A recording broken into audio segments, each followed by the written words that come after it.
বগুড়া শহরের কানজগাড়ি এলাকায় একটি পথকুকুরকে নৃশংসভাবে কুপিয়ে গুরুতর জখম করার ঘটনায় দেশজুড়ে তীব্র প্রতিক্রিয়ার সৃষ্টি হয়েছে।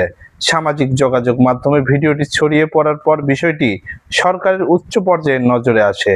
এরপর দ্রুত আইনি ব্যবস্থা নেওয়ার নির্দেশ দেওয়া হয় এবং অভিযুক্তকে গ্রেপ্তার করে পুলিশ।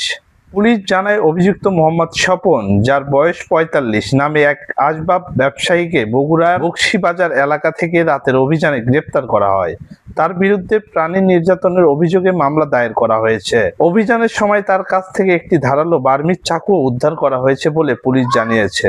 মামলার এজাহার অনুযায়ী আহত কুকুরটিকে স্থানীয় প্রাণী প্রেমীরা উদ্ধার করে একটি পোষা প্রাণীর চিকিৎসা কেন্দ্রে নিয়ে যান। পরে বগুড়া সদর উপজেলা প্রাণী সম্পদ বিভাগের চিকিৎসক দল অস্ত্রোপচার সহ জরুরি চিকিৎসা দেয়। চিকিৎসকদের ভাষ্য অনুযায়ী কুকুরটির মেরুদণ্ডে গভীর আঘাত লেগেছে এবং প্রচুর রক্তক্ষরণ হয়েছে। বর্তমানে প্রাণীটি নিবিড় পরিচর্যায় আছে। পুলিশ সুপার জানান, সামাজিক যোগাযোগ মাধ্যমে ঘটনাটি নজরে আসার পর দ্রুত আইনগত ব্যবস্থা নেওয়ার নির্দেশ আসে। এরপর মামলা রেকর্ড করে ডিবি পুলিশ অভিযান চালিয়ে অভিযুক্তকে গ্রেপ্তার করে।